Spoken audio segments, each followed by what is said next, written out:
Programa Pense e Repense está no ar. Estamos aqui mais uma vez para levar a você uma palavra de reflexão. Esta é a proposta do nosso programa, convidar você para pensar um pouquinho sobre as coisas da vida. Assuntos sempre interessantes, relevantes e que te ajudam a tomar decisões. Até porque a nossa vida ela é formada pelas decisões que nós tomamos. Os problemas que nós estivemos enfrentando hoje, na verdade, eles são consequências de decisões que nós tomamos no passado. Os acertos que hoje nós também estivemos desfrutando deles, eles também são consequência de decisões acertadas que nós tomamos no passado. Portanto, as decisões é que vão fazer a diferença na história da nossa vida. E por isso, quando a gente para pensar, para repensar, para discutir, para ouvir outras pessoas, para ajudar na nossa formação de ideias, com certeza nos ajuda a tomarmos as decisões mais acertadas da vida. Essa é a proposta do seu programa Pense e Repense. Um programa da Igreja do Evangelho Quadrangular, uma igreja para a sua família. Atenção, povo de Deus! Dia 26 de maio, Marcha para Jesus. Isso mesmo, Marcha para Jesus. Com o tema Pela Família e pelo Brasil. Você não pode perder dia 26 de maio, com 4 trios elétricos. Um pelotão kit para as crianças. Encerramento Praça de Eventos do Mercado Central. Na abertura, Ministério Nelson Andrade. E no encerramento, Banda Ungidos 4. Camisas à venda no Atacadão das Bolsas. Marcha para Jesus. Dia 26 de maio.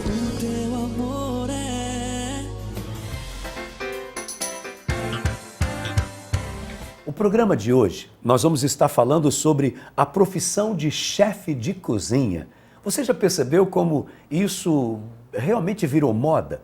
Não apenas os profissionais mesmos, aqueles que ganham a vida e ganham muito bem, diga-se de passagem, sendo um chefe de cozinha.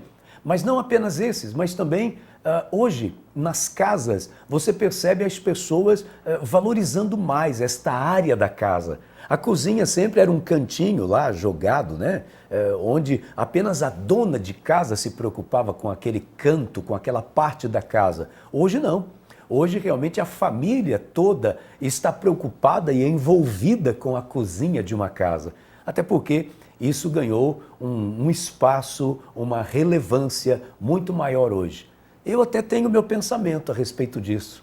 Eu acho que talvez por conta das pessoas estarem se distanciando tanto dentro da própria casa, o momento das refeições acabou tendo uma importância maior do que já teve em outras épocas. Mas para falar a respeito dessa profissão do chefe de cozinha, nós convidamos o Saulo Cavalcante. O Saulo Cavalcante, ele é também apresentador de um programa de televisão na TV Cidade, um programa de culinárias na TV Cidade, tratando, obviamente, a respeito desse tema. É um canal fechado, mas ele também atua na TV Atalaia, afiliada da Rede Record. O Saulo Cavalcante é um chefe renomado em todo o estado de Sergipe. Hoje, ele é consultor gastronômico, dono de uma cafeteria e da Home Chef Gourmet. E é com ele que eu falo a partir de agora. Saulo Cavalcante, chefe de cozinha. Prazer tê-lo aqui. Luiz, prazer é todo meu, aqui com o meu pastor aqui da minha igreja.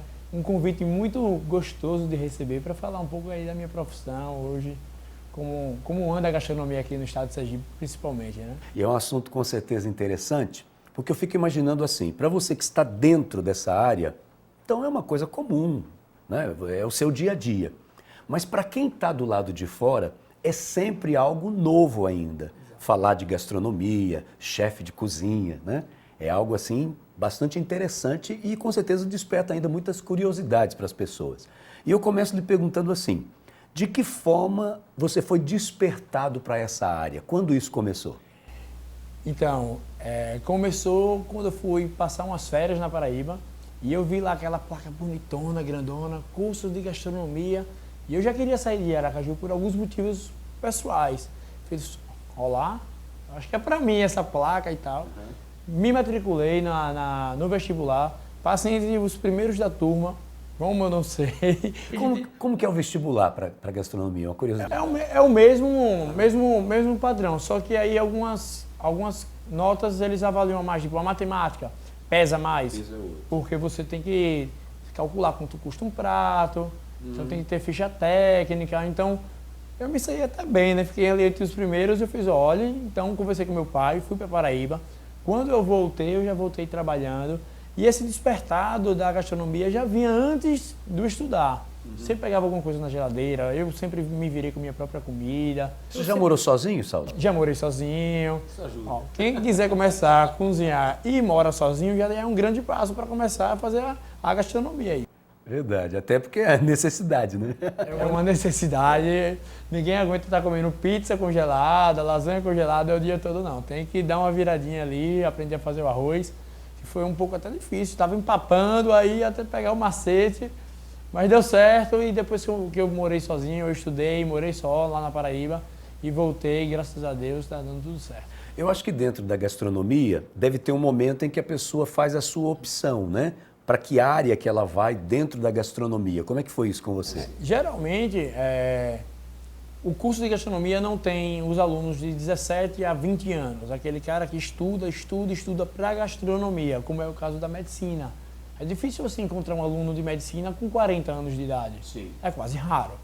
Mas é a coisa mais normal do mundo hoje, o cara ter 40, 50, 60. Eu tenho colegas que estudaram comigo com 75 anos de idade, gastronomia. Esses por hobby, os de 40 por necessidade da profissão, geralmente a média é entre 25 e 30, porque já tem um rumo.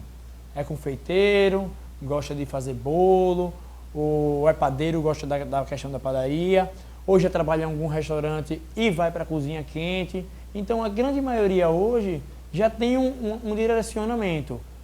Nem todos conseguem chegar lá, né? É a grande dificuldade, porque o nosso mercado hoje, brasileiro até, está em alta, mas é difícil você encontrar um profissional capacitado pelas exigências do público. A Associação de Bares e Restaurantes afirma que hoje tem 45 mil vagas abertas para as cozinhas profissionais no Brasil. Então, realmente bate com o que você está dizendo. Quer dizer, tem muita procura, mas com certeza de profissionais, né? Por profissionais, pessoas que estão qualificadas para exercer a função. Inclusive, a Brasel, né, a moça responsável pelo órgão, ela chama muito as pessoas, já donas de restaurante, já cozinheiros, para estar sempre se reciclando na questão de higiene e manipulação de alimento, que é a base de tudo para você poder cozinhar. Você saber como é que manipula um alimento com qualidade. Então a Brasel incentiva muito, mas falta. Ô Saulo, dentro dessa busca pela profissão, qual a maior dificuldade que uma pessoa hoje encontra para poder levar adiante este sonho de se tornar um chefe? No meu caso, graças a Deus, ele foi abrindo as portas assim de uma maneira espetacular. Eu vou falar como um todo, né? De uma maneira geral. Para se encontrar, a grande dificuldade pessoas já trabalham. O curso de gastronomia, a maioria, já tem um trabalho e já vai ali para se especializar. Eu conheço pessoas que o patrão paga o curso, ou então eles trabalham para pagar o curso. Então, a grande dificuldade hoje é conciliar o horário de trabalho com o horário da faculdade. E para se encontrar mesmo no curso, tem que ter muita dedicação, tem que ter muita pesquisa. Eu lembro que quando eu comecei, pastor, o professor ensinava a desossar um frango. Só que ele não dava para 50 pessoas um frango para cada um. Ele pegava um frango e desossava. Depois pegava as coxinhas e falava, desossa essa coxinha. Eu falei, essa coxinha está pequena demais para mim. Cabia a mim me interessar. Eu ia no supermercado, pegava aquele frango congelado, jogava na água, né? E nesse período jogava na água para descongelar. Quando descongelava, aí eu ficava ali forçando, treinando. Aí desossei 3 frangos e aí na prova caiu o quê? Desossar um frango. E aí foi mais fácil. Tirou de ler. Deus abre as portas, mas você também tem que ir lá, tem que buscar, tem que batalhar. Então, para você conseguir o objetivo, eu acho que muita pesquisa, muita dedicação, qualquer profissão, não só a gastronomia. A gastronomia, ela tem esse diferencial de algumas pessoas se destacarem. E aí está o segredo. Você vai atrás, você busca, você foca. Claro que você não vai morrer de trabalhar, mas aprendeu isso, põe em prática. Vai aprendendo, vai pôr em prática. Porque se você só olhar ali e não pôr em prática, não vai sair nunca. Aí me perguntam sempre, pastor, como é que eu consigo sempre acertar no risoto? Porque eu já tentei mais de 30 milhões de vezes. Esse é o segredo. E continuo tentando. Você errou um punhado de vezes para poder depois começar a E acertar. ainda corre o risco, viu? Imagino. Corre o risco. Imagino. Agora, como é que você consegue conciliar a gastronomia, ao mesmo tempo você também é empresário, você também é apresentador de programa de televisão, como é que você concilia isso tudo? Então, é uma pergunta bem difícil, mas é uma pergunta bem perguntada, né? Pergunta bem perguntada. Como é que conciliam? Planejamento, organização.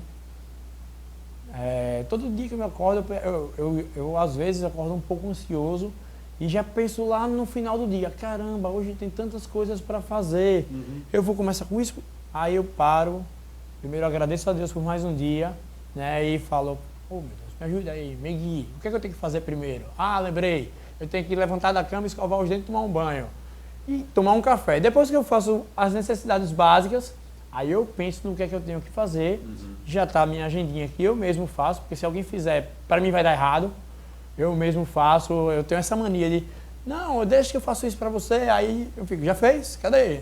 Eu tenho isso muito pessoal, e aí eu planejo coisa por coisa, primeiro passar, pegar salgado, depois, eu mesmo pego salgado, primeiro passar, pegar salgado, depois pegar pão, depois deixar na cafeteria, ir direto para o mercado, depois ir para a Home Chef, que é a minha empresa, cozinhar. Terminou de cozinhar, eu tenho até 11 horas para liberar os almoços, ir para academia, dar uma malhadinha, toma banho, 1 hora render a menina do café, porque meu café ele fecha. Sim. E aí tem 2 horas que eu dou a ela e eu não deixo ele fechar.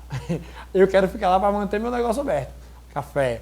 A menina volta 3 horas, a hora de compra. E aí a gente vai planejando. No dia de gravação, eu antecipo tudo que eu tenho que fazer para a tarde ficar livre. Eu penso uma coisa, eu acho que dentro toda profissão a pessoa tem que gostar do que faz, isso é óbvio, né? Só que eu acho que a sua, talvez acho que mais do que qualquer outra. Eu acho muito difícil uma pessoa, de repente, trabalhar com gastronomia e ela não for apaixonada por aquilo. Eu acho difícil, acho que é complicado. Não teria como render, né? O trabalho, o serviço, não daria para criar nada novo. O amor é tão grande que a gente tem pela gastronomia que hoje o chefe de cozinha que eu conheço, a gente sempre sai em rodinha para trocar receita, para trocar como é que tá a vida, a gente sai mesmo. E as mulheres falam exatamente a mesma coisa. Ó. Nossa, o Júnior hoje sonhou e falou a receita da passada. Então a gente vive intensamente a gastronomia, é muito amor, realmente é muito amor. Imagino. E tem que tomar cuidado para não colocar à frente de outras coisas. Verdade. Porque eu fui chefe de hotel e já cheguei a trabalhar 19 horas consecutivas, não por eles mandarem, mas porque eu tinha uma responsabilidade. Sim. E queria que aquele negócio saísse daquele jeito. E era para uma pessoa importante da cidade, né? Eu não vou citar o nome, mas era uma pessoa pública e eu queria dar o meu melhor, não para o nome Saulo, mas pela empresa que eu trabalhava. Entendi. Então eu dobrei ali, no outro dia, aí tem a vantagem, no outro dia você trabalha bem menos, você só coordena. Certo. E aí vem a questão do chefe ou cozinheiro. E aí você tem que ser cozinheiro, para depois se tornar um chefe. E o mais difícil é ser cozinheiro. Até porque o chefe, eu acredito não, com certeza, está muito envolvido com a administração, né? Totalmente. É uma pessoa que tem que coordenar uma equipe, outro trabalho e outro. O curso de gastronomia ele é bem interessante, pastor. Geralmente é o seguinte, são 5 aulas. 5 aulas, uma por dia, né? Uma matéria por dia. Dessas 5 aulas, 4 são teóricas e 1 é prática. E alguns alunos reclamam que tem pouca prática. Não tem não.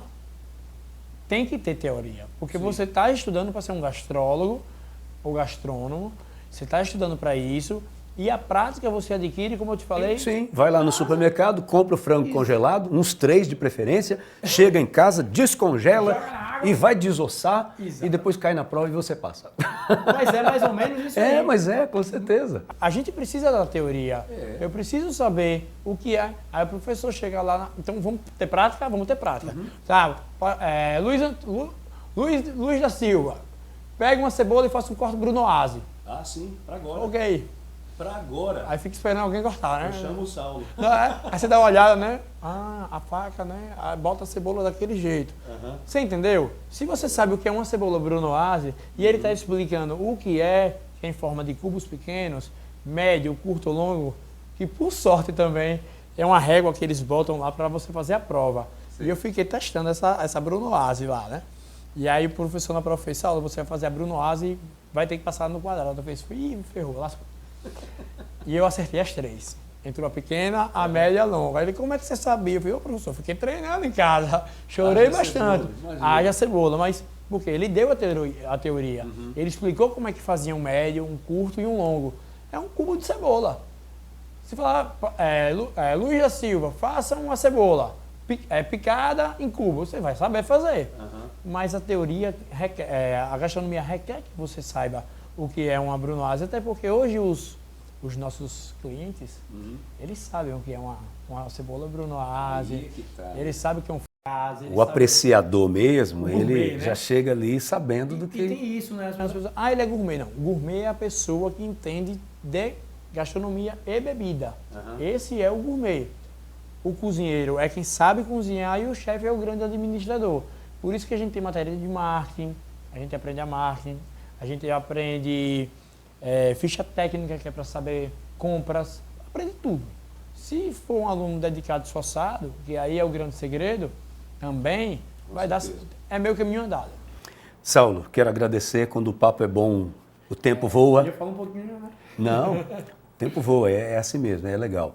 Eu quero agradecer muito de você ter vindo ao nosso programa, poder compartilhar um pouquinho do seu conhecimento com o pessoal e, quem sabe, despertar em algumas pessoas que estão nos assistindo também o desejo pelo curso de gastronomia. Com certeza. Eu que tenho que agradecer. Agora, um recado que eu posso deixar. Com certeza.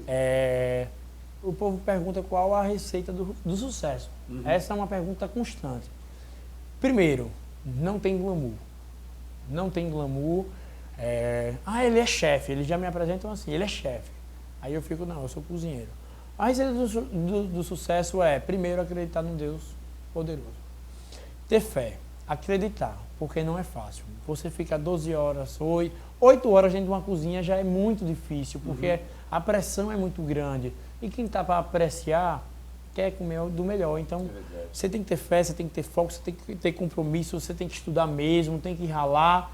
E aí sim a receita do sucesso. Ela é bem complexa, mas a cereja do bolo é o reconhecimento. Aí tudo vale a pena. Aí tudo vale a pena. Quando aquele prato volta vazio, você nem pergunta se foi bom. Quando tá raspadinho ali, você vê que o cara passou o garfo ali. E acho que de vez em quando deve dar uma espiadinha lá de dentro também e ver uma pessoa fazendo deve ser o seu pagamento. E quando ele volta cheio, você fica, será que ele não gostou, não sei o quê. O problema está aqui, o problema está lá, né? Às vezes está aqui e às vezes o cliente come pouco. E a gente fica com essa curiosidade no coração, mas passa. Mas eu sei que muita coisa ainda vai acontecer na sua vida, um crescimento ainda muito grande, com certeza. Saulo, Deus te abençoe, viu? Eu que agradeço. Obrigado pela sua presença aqui. Obrigado a todos também que estão assistindo. Obrigado pelo convite. Por nada, eu que agradeço mesmo você ter aceitado, viu? Gente, eu volto daqui a pouquinho, que a gente ainda tem mais coisa para falar, tá? Até já.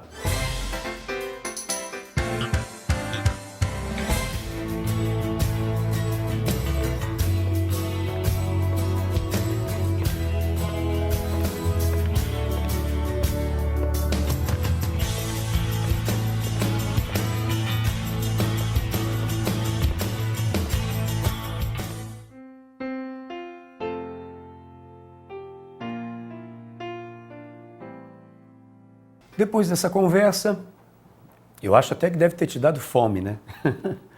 Mas, na verdade, eu quero te falar sobre uma outra coisa. O Saulo terminou as suas palavras falando a respeito de sucesso. E eu gostaria de falar um pouquinho a respeito disso com você. E para isso eu trago como base um versículo da Palavra de Deus que se encontra em Provérbios, no capítulo 10, no verso 22. Diz assim, a bênção do Senhor traz riqueza e não inclui dor alguma. Eu vou repetir. A bênção do Senhor traz riqueza e não inclui dor alguma. Sabe, como eu disse durante a nossa conversa, eu acho que todo trabalho que a gente faz, a gente tem que ter prazer nele, tem que ter alegria naquilo que a gente está fazendo. Só que alguns até mais do que outros. Esse, por exemplo, da gastronomia, eu fico, de repente, pensando assim, imagine uma pessoa, um jovem, fala assim, eu estou pensando qual curso que eu vou fazer, eu vou fazer gastronomia. Sabe, eu acho que não é bem assim não, como se escolhe, por exemplo, direito, como se escolhe medicina, como se escolhe psicologia. Eu acho que é um pouco diferente. Eu acredito que ao escolher um curso como gastronomia, isso está muito mais envolvido com o prazer que a pessoa quer ter naquilo que ela vai fazer, naquilo que ela vai realizar. E aí eu parto desse princípio para falar de prosperidade. A prosperidade que vem de Deus significa realização. A prosperidade que vem de Deus significa satisfação. É você poder trabalhar, é você poder fazer alguma coisa, mas isso junto do prazer em fazer, do prazer em realizar. Sabe, talvez você esteja até ganhando muito dinheiro na profissão que você está, mas será que você é próspero? Porque prosperidade é realização, prosperidade é felicidade. Será que você é próspero, mesmo ganhando muito dinheiro? Quantas pessoas que você percebe que tem 2, 3 empregos e essa pessoa está perdendo em qualidade de vida, essa pessoa está perdendo de ver o seu filho crescer. Quando o filho falar as primeiras palavras, o pai não vai estar perto, a mãe não vai estar perto. E olha, cuidado, viu? Porque é capaz que ao invés dessa criança falar papai, mamãe, é capaz de falar babá. Porque ela é que está todo o tempo com aquela criança. Porque o pai e a mãe, de tanto correr atrás, de tanto trabalhar, acaba não tendo tempo para mais nada. Sabe, eu não estou falando aqui de uma utopia. Eu sei, a vida está difícil, todo mundo tem que correr atrás. Mas eu acho que a gente tem que se preparar para ser feliz. A gente não pode se acostumar com a infelicidade. A gente não pode se acostumar com a dor. Você já percebeu que a gente se acostuma com a dor? Há um tempo atrás eu estava com uma dorzinha na perna e fui me acostumando com aquilo, sabe? Todo dia aquela dor ali. E tomava um remédiozinho e a dorzinha ali. E quando eu vi, eu estava me acostumando com ela. Eu falei, opa, peraí, isso está errado. Deixa eu saber o que é isso. Aí eu fui ver qual era o problema, descobri qual era o problema, fiz um tratamentozinho para resolver aquele problema, uma fisioterapia que resolveu, que ajudou. Não de primeira, né? Fisioterapia nunca funciona só 10 sessões. Mas resolveu. A gente não pode se acostumar com a dor. E tem gente que se acostuma com a dor do trabalho. Sabe? Está trabalhando, está insatisfeito, não está legal. De repente, ir para o trabalho até faz a pessoa adoecer. Eu me lembro de uma experiência muito interessante. Eu tive um professor de estatística na faculdade e ele contou uma experiência que eu nunca mais esqueci. Ele contou que, em certa ocasião, estava trabalhando numa outra instituição e ele já trabalhava muito dia de semana, era um trabalho bem pesado, né? Dar aula não é fácil, principalmente mexendo com cálculos, imagine. E aí, de repente, essa instituição começou a escalá-lo para muitas aulas aos sábados. E sábado era o dia que ele tinha com seus filhos. Sabe? Ele conta que os filhos ainda pequenos naquela ocasião, e era assim um tempo precioso que ele tinha. Mas como ele precisava trabalhar, o sábado que ele estava escalado, e às vezes acontecia dele estar de escala 3 sábados no mês, só sobrava um sábado para poder ter esse tempo com os filhos, porque domingo eles tinham outros compromissos.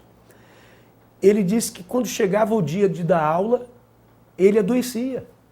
E ele tinha que ir dar aula doente, porque ele comentou que já estava com vergonha da direção da instituição que ele trabalhava, com medo até deles não acreditarem que ele estava doente. Porque era chegar o sábado, ele adoecia. Na verdade, o que estava acontecendo com ele? Ele estava somatizando.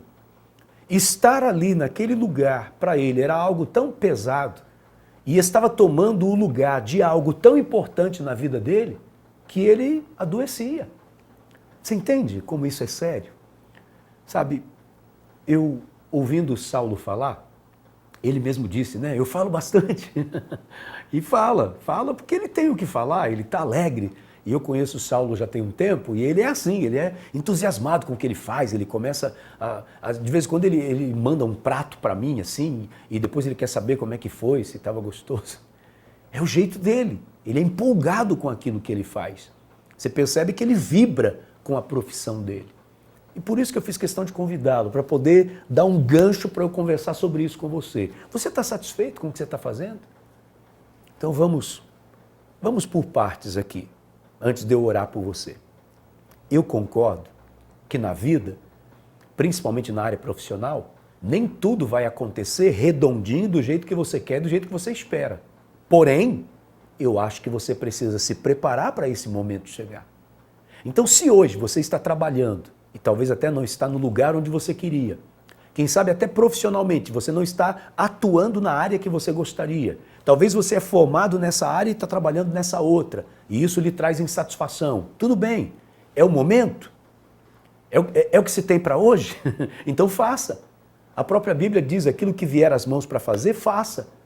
Dá o seu melhor, faça com toda a tua força. Mas isso não quer dizer que você tem que se acostumar com isso e deixar de sonhar, sabe? E se enterrar na tristeza, na angústia de repente estar trabalhando de forma insatisfeita. Porque isso não é prosperidade. A prosperidade é essa alegria da realização. Você vai ter lucro? Sim. Você vai receber pelo seu trabalho? Sim. Mas tem que ter prazer também naquilo que você está fazendo. Senão isso vai ser uma dor insuportável. E levando-se em conta que o nosso tempo de trabalho durante a nossa vida ele é muito longo, graças a Deus por isso, já pensou? Quanto tempo de infelicidade? Então essa minha palavra hoje é para provocar você, que está deslocado, está trabalhando numa área que não tem nada a ver com você, que não lhe traz alegria, que não lhe traz prazer. Será que não está na hora de você investir mais, investir pesado, corajosamente, de maneira ousada, para você poder trabalhar, mas também se realizar naquilo que você está fazendo? Quem sabe começar um curso novo? Quem sabe uma outra graduação? Quem sabe? Quem sabe mesmo dentro da sua área pegar um outro viés? Quem sabe? Nessas minhas palavras não está acontecendo uma confirmação da parte de Deus para sonhos que sempre estiveram dentro do seu coração. Pense nisso, reflita sobre estas palavras. Quero convidar você para a gente orar. Vamos falar com Deus, pedir a Ele que abra a nossa mente e que abra portas que estão fechadas e que nos dê oportunidades. Oportunidades que muitas delas são ímpares. Vão surgir uma vez na vida e você tem que, se atracar com ela e não abrir mão. Vamos orar. Meu Deus, eu quero pedir nesse momento que o Senhor derrame bênção sobre a vida desta pessoa que está me assistindo e orando junto comigo. O Senhor conhece os seus corações, conhece suas necessidades, sabe também dos seus sonhos, daquilo que elas almejam em suas vidas. E talvez estava faltando um incentivo para que esta pessoa voltasse a sonhar, para que esta pessoa voltasse a trabalhar naquilo que ela sempre desejou, sempre sonhou na sua vida. Que nesse instante um espírito de ousadia possa tomar conta desta senhora, deste senhor, deste jovem, e eles possam levar adiante aquilo que sempre quiseram de coração, de verdade. Sabemos, ó Deus, que precisamos de sabedoria para administrar. Talvez o momento seja ainda de trabalhar naquilo que se pode, que se tem, mas que ninguém fique numa zona de conforto, sem dar passos certeiros na vida, tomando posse de coisas grandes, tomando posse de coisas novas. Abençoe e ajude cada uma dessas pessoas a levar adiante aquilo que tanto desejam em seus corações. Que portas estejam sendo abertas, que o teu nome seja exaltado pelas bênçãos na vida destas pessoas. Em nome de Jesus. Amém e amém. Que Deus abençoe a sua vida. Pense, repense sobre essa nossa conversa, tá? E se possível, dê um feedback pra gente. Conte de como você está recebendo essas palavras e essas mensagens aí na sua casa ou quem sabe no seu local de trabalho, tá bom? Entre em contato através dos nossos e-mails, através da rede social. Será sempre um prazer ter esse feedback de todos vocês. Forte abraço, gente. Estaremos juntos na próxima oportunidade, se Deus disser que sim. Tchau.